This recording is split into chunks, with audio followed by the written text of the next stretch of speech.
My Pride. I kept seeing these recommended to me a while back, and the honestly beautifully designed thumbnails always caught my attention. Finally, I took the time to hunker down and look into what exactly this My Pride thing was, and boy was I in for a surprise. From the YouTube channel Tribal of Doom, My Pride is actually an entirely original story about pride lions with all original characters and lore and world building and a huge team working on it, which is incredibly impressive. I want to make it clear now, regardless of my critique later in my review, I want to give a huge applause to the Tribal of Doom team for all the hard work they've put into this show, because it's massively impressive. The fact that they have a fully voiced cast, fully scored, fully animated series with 15-minute episodes is already impressive, but the fact that it has a full first season with 10 whole episodes and a very consistent and regular upload schedule, that takes some immense dedication and work to pour into making this project what it is now. Endless praise to everyone who works on My Pride,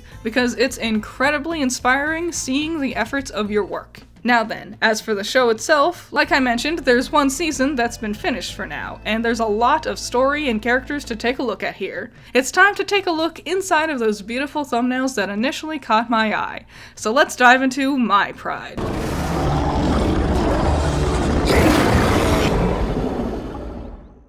The story begins with an elderly voice telling us the story about 3 ancient lion prides and the 3 goddesses that ruled over them. These goddesses would choose an esteemed heir to the throne for their different prides every generation, leading up to the chosen lions of Kyoga and Light, who are also madly in love with each other. However, a rogue lioness, Karabi, killed Kyoga out of jealousy, and in the aftermath of their battle, prides were split into small fractured groups who abide by pride law, a series of rules for the prides to follow. Throughout the story, however, we're interrupted by several characters popping in and out, which is actually a cute way to introduce our various characters to us.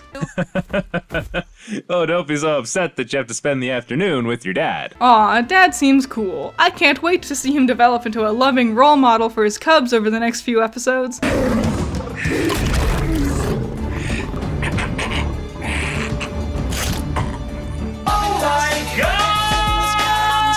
So, yeah, My Pride is mega ultra violent. Yeah, they have a warning at the start of every episode that it's not intended for children, but damn! The animation for episode 1 is really nothing too impressive, but then suddenly the killing starts happening and wow, all the effort was for the death scenes? Why? This pride isn't mine until the old mane's young are gone. No use in hiding. So yeah, this no mane, or a lion without a pride, shows up and kills Dad and one of the cubs, Sparks. Astra may take me, but you will never win. What's that supposed to be? Jesus Christ. So this little girl lion cub gouges out one of his eyes, but in the process gets badly wounded as well. Fortunately though, her brother, Fire, managed to hide from any harm. Suddenly, our little female cub seems to have a vision of sorts. She's uninjured, in a jungle, and there's a mysterious white lion cub there with her. However, she's awoken when the cubs' mother and grandmother return, and we learn that according to Pride law, the no mane who killed their dad now has to be their new Pride leader, or Mane. The amount of times Mane gets used as a name or title in the series does get very repetitive and a little confusing, I will admit. It said something evil before it attacked me. Like it was possessed. So now the cubs have to live under the rule of Quickmane. Again, it's Mane. It's always just Mane. This is where the first episode ends, and yeah, it's quite the way to introduce a story. I think it does a pretty decent job establishing the characters and lore, while also setting the general tone for the show. I will say that while some aspects of Pride Law gets explained well enough, there are still a few things that aren't too well established. For example, the fact that their sister doesn't have a name. Yeah, dude lions get a one-word name, like Fire. Then if they become the mane of a pride, they add Mane to their name, like Quickmane, for example. But female lions don't have names until they become old enough to pass a huntress test. Then they'll be given a name that's befitting of who they are as a character or something. Episode 2 does give us dialogue that explains this a little bit better, but it's never really fully explicitly stated until episode 4. Until then, I just had to figure it out on my own. on. And before anyone says anything, yes, I am aware that Tribal of Doom is very active with their fans and community, often posting stream stuff and behind the scenes things. It was probably already explained in one of those videos or something. However, a creator of a show should never expect their audience to watch any of their supplemental material. If something is important to the show, it should be explained in the show. A well-established world and characters should never require a viewer to do homework on a topic. Moving on, we see our cubs have grown up. Fire is about to leave the Pride, as all male lions do at a certain age, and his sister is going to try to perform the Huntress exam, determined to do well so her shitty mom doesn't give her a crappy name. I don't want to be named Hobblestep, Sharp Tongue. I want to be named for my skills. Like, seriously, Mom, what the fuck? Over the years, the Cubs' mother, Power Strike, is now like the lead lioness of the Pride, so she gets to name the new Huntresses. However, she's become a huge piece of ass and is super aggressive and rude towards her daughter. We also find out she had 2 other daughters with Quickmane, who has another lioness in his Pride with his own litter of cubs. Wait a minute. Who are you? Oh my god, you're adorable! I have to praise my Pride for keeping the workings of a Pride a lot closer to reality than most lion Pride things I've seen. Disney. What with having the one male lion with multiple mates. It's neat. Nice keeping it realistic, guys. Anyways, our heroine ends up failing her test, much to her chagrin. That this lioness shall henceforth be known as nothing. So yes, our main character, her name is Nothing. Strap in, everybody. I get the feeling the show's gonna be a real sad one. Nothing, huh? I guess that fits. Nothing comes across a rogue lioness, Hover, and after warning her about a nearby crocodile, the two start to hit it off. And can you blame Nothing? Hover has cool, dark fur, a pretty swirly pattern on her left eye, sick bangs and pierced ears. Wait, what? Yeah, I was actually just starting to think that all our characters were starting to look the same. I mean, the boys' manes can basically act like hair, and they can be styled in different ways to make them look unique. But for the lionesses, unless one of them has a big-ass scar, like Nothing, the only way to tell them apart is their color palettes. And there's only so many shades of browns and tans you can use on our characters. So I was thinking I was going to have a really hard time telling our characters apart, but then Hover just rolls in looking entirely unique and, like, okay, cool? If we're gonna go as far as to give her pierced ears, why not go completely ham with making all the characters look totally distinct? Like, fuck it, throw a necklace on Power Strike, give Farleap a cool stripe pattern, and Silenstock epic hair, I don't know, something to make them stand out more. Anyways, as Hover and Nothing continue to talk, it starts to look like being a rogue lioness sounds a lot more appealing than being in a Pride. They named me Nothing. That is so mean! Sure, it's funny. Prides are funny, with all your laws and rules and stupid names. I'm Hover, by the way. Self-named, self-satisfied. Nothing is obviously won over by Hover's upbeat attitude, and after spending a while sneaking out to hang out at night, and a few more ominous dreams, she asks Hover if she wants to join their Pride.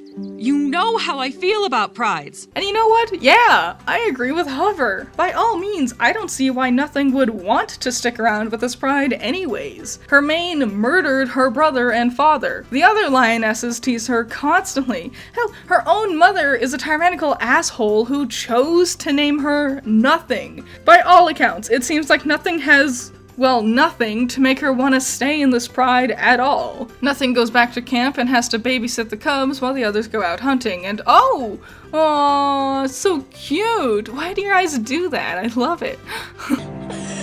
You can end the cycle, Nothing. So that happens. Afterwards, Nothing explains to Hover about their funeral ceremony. When a huntress dies, her pride calls to Azra. Hey, wait a minute.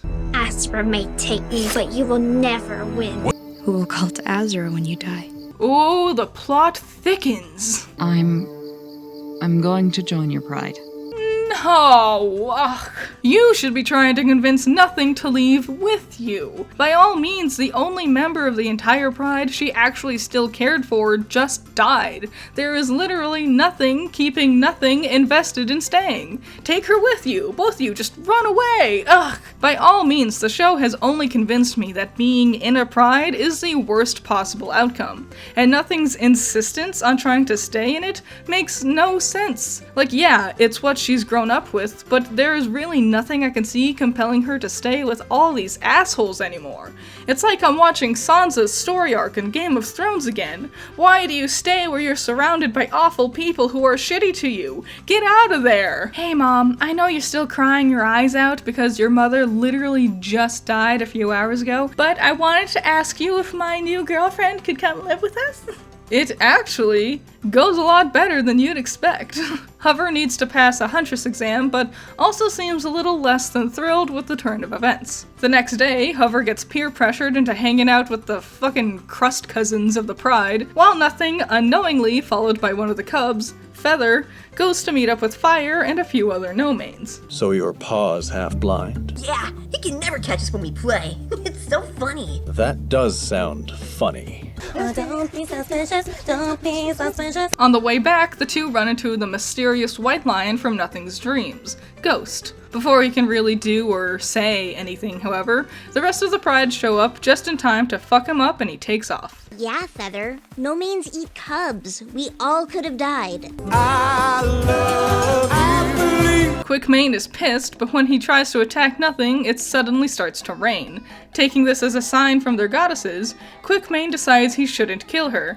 However, he is now more than convinced she is actually a demon. Quickmane runs off to kill Fire instead, and when Nothing begs her mother to stop him, she refuses. You used to love us! I do love you, Nothing. Oh, well, that's some fucking bullshit. You could have been my proudest achievement. All I can see is who you could have been.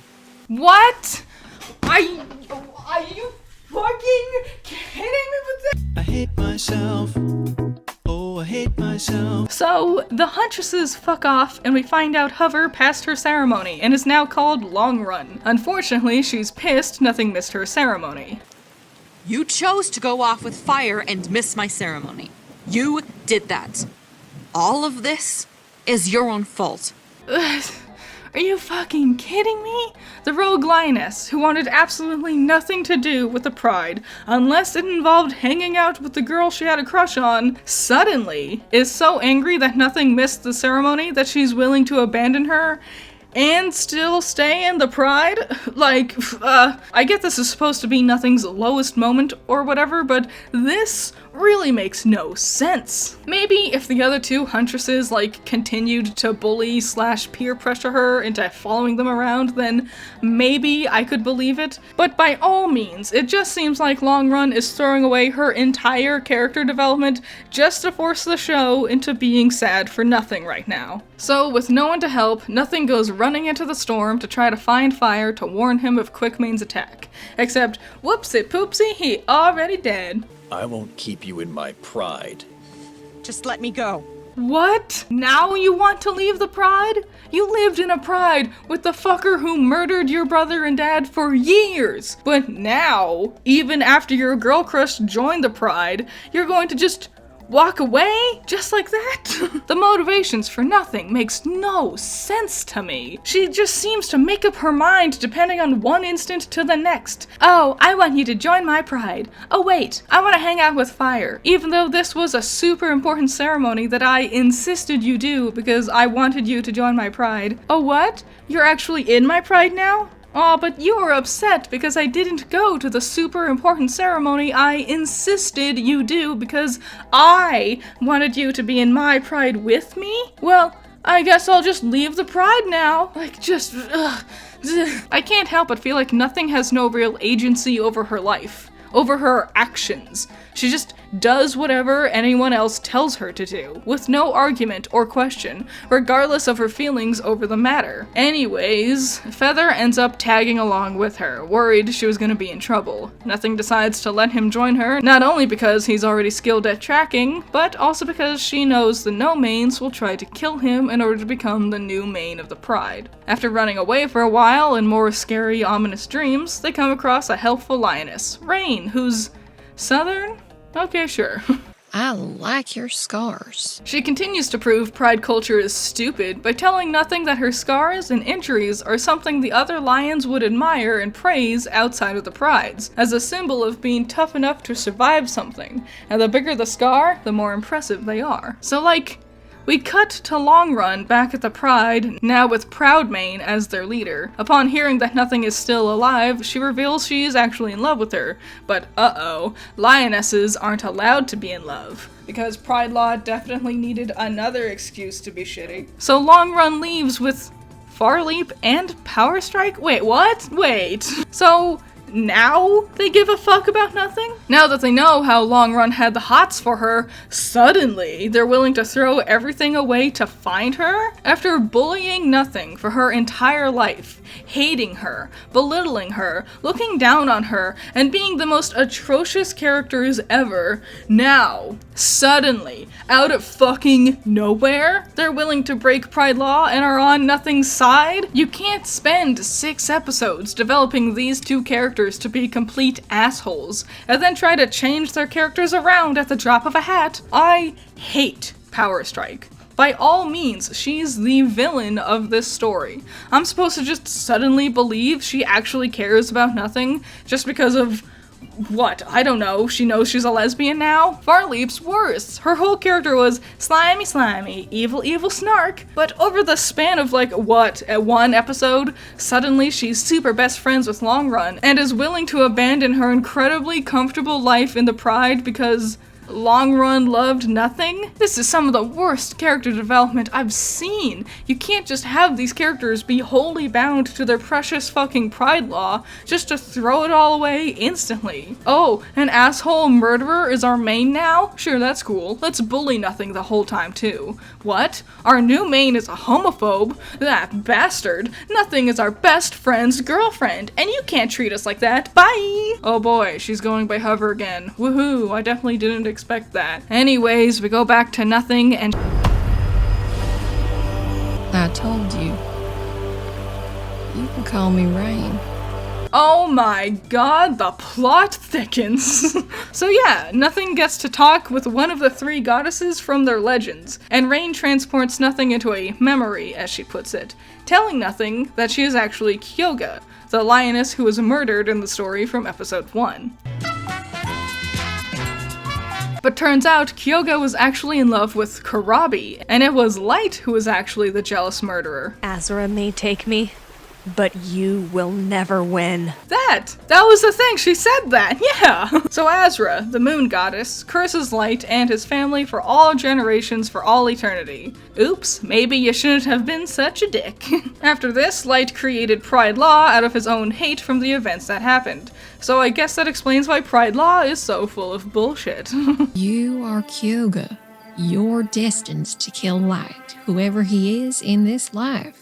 So Rain explains how the spirits of the dead can't become stars, because after the events with Kyoga and Light, Azura left and has yet to come back. Meanwhile, Nothing is some descendant or something of Kyoga, and Rain wants Nothing to help her put a stop to Pride Law and help the other 2 goddesses be at ease. Then, suddenly a few months pass? Yeah, we learn what our new objective supposedly is, and then we do a time skip. Why? What an odd placement for a time skip. We didn't even get to see if Nothing actually wants to go through with Rain's mission. Surprise! Fire's here. Yeah, remember him? I mean, he was the whole reason Nothing and Feather left the Pride to begin with. I can't believe you're here. I gave up on finding you. So you guys just hung out? Prideless? Doing nothing? Why? Anyways, Feather isn't too jazzed with Fire's return, and after hearing how he wants to take over a nearby Pride and give Nothing a new name, Feather asks to speak with her alone. Because Nothing doesn't mean what your mom wanted it to mean anymore. It means brave and kind and strong. It's what you're afraid of. Nothing. Aww, that's actually super sweet. On top of that, after knowing his own dad died by a no-main looking to become leader, Feather really isn't too into the idea of Pride Law anymore, and doesn't want to help Fire kill someone else for the same reasons. And honestly, shouldn't Nothing agree with him on this? After all, isn't that what she had to go through too? I know attacking this main feels wrong, but this is how Pride Law works. Why? You literally had a vision from God tell you Pride Law was bullshit and that you can help fix it. All Pride Law has ever gotten you was abused, ridiculed, and attacked. Why are you so insistent on sticking with it? So yeah, Nothing abandons the only person who has stood by her side this entire time to help her brother try and kill a main. Our hero, ladies and gentlemen. Off me!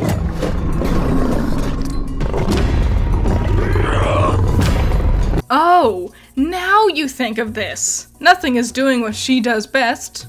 Nothing. And Feather actually runs in to help Fire kill the main. So Fire and the others go to take over the Pride, and they're like, nah bro, you suck. And like, I can't help but realize that the original Pride could have totally done this with Quick Main at the beginning, and everything would probably have been way better. Thanks, Pride Law. You've fucked us all over again thanks to a tiny, easily exploitable loophole. Woohoo! The Lionesses want him to kill Feather to prove he's worthy of taking over their Pride by eliminating his rival. And fortunately, Fire hesitates just long enough for this to be an intriguing cliffhanger before he decides to just totally kill him anyways.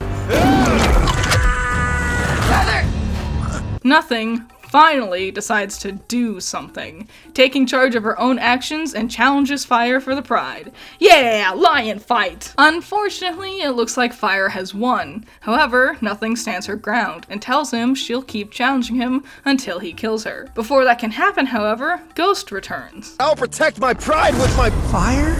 Oh, I think Ghost is magic? And I guess everyone else is cool with it. Sure, why not? That's the reaction I would have if someone just spoke with the dead. Finally realizing Pride Law is stupid, Nothing leaves with Ghost, and they get to the lands she's been dreaming about this whole time. And that's where it ends.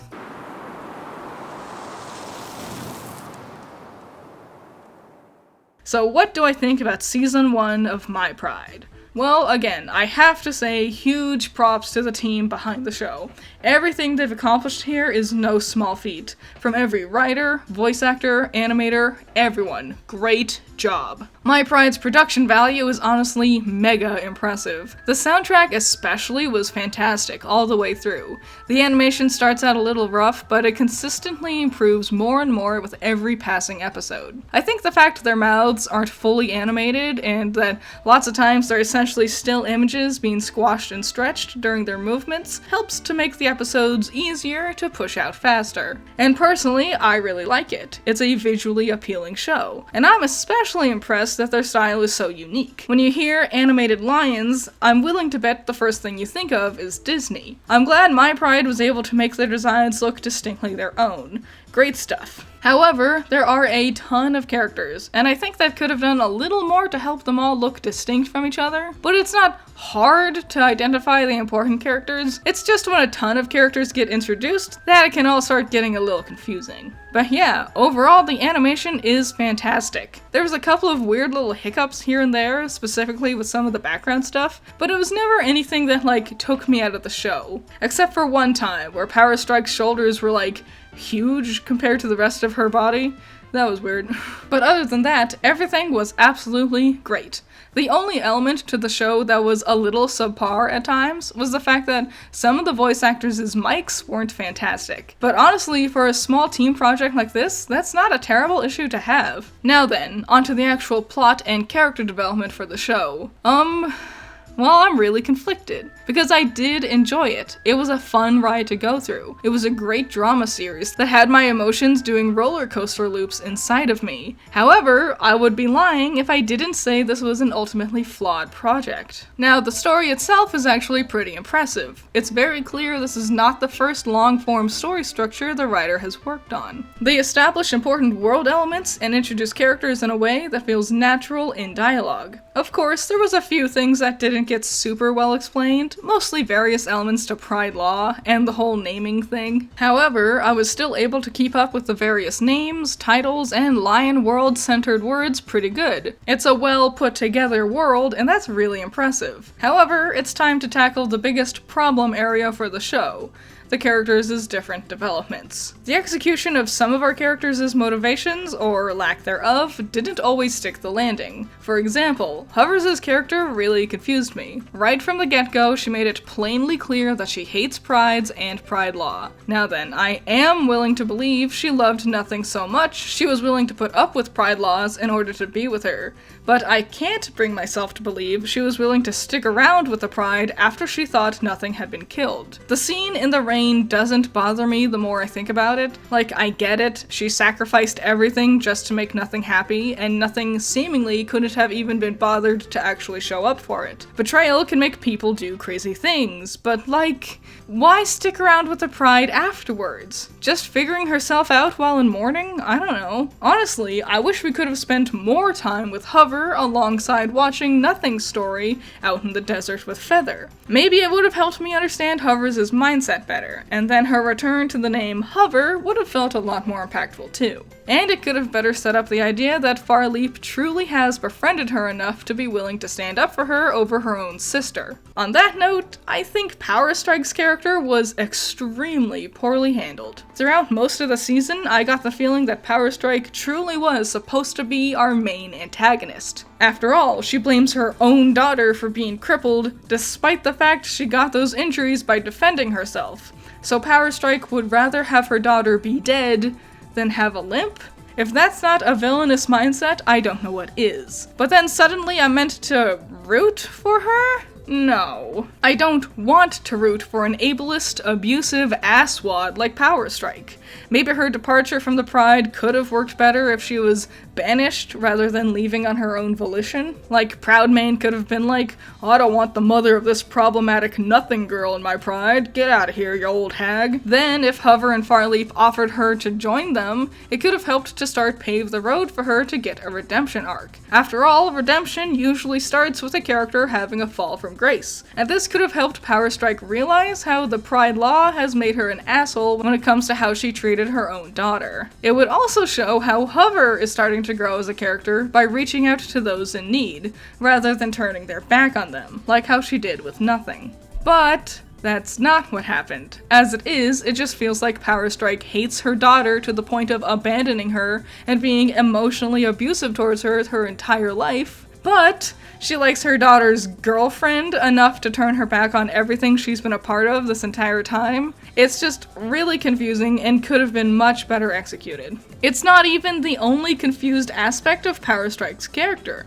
In the first episode, she seems like an entirely different person. She's arguing with Sharp Tongue about Pride Law, standing up for her daughter, even after seeing her injuries. She is my cub, and you will not refer to her as it. Just for episode 2 to start and Power Strike's suddenly being a whole bitch towards Nothing? I don't know, I got the feeling Power Strike wasn't meant to be such an awful piece of shit. But then throughout the development of the story, she just sort of became that sort of character, but then they still wanted to have her go through the redemption thing later, and it's all just very confused. But now I guess it's time to finally tackle Nothing.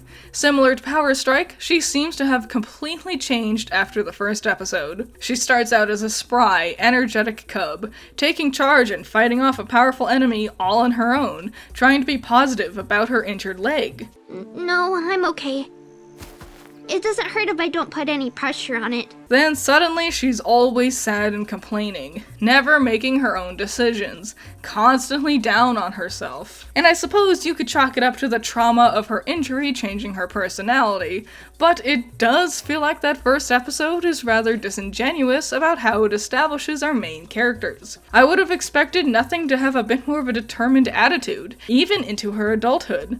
And by all means, the beginning of that second episode hints to that, being determined to pass her Huntress exam and not get stuck with a shitty, degrading name. But after she gets the name Nothing, she seems to have just lost all of her ambitions, and that lack of ambition is really the biggest detriment to Nothing's character. Nothing never seems to have any agency over her own actions. She always gets told what to do, and then she just goes along with it, regardless of how she feels. The only exception being during that final episode where she challenges fire.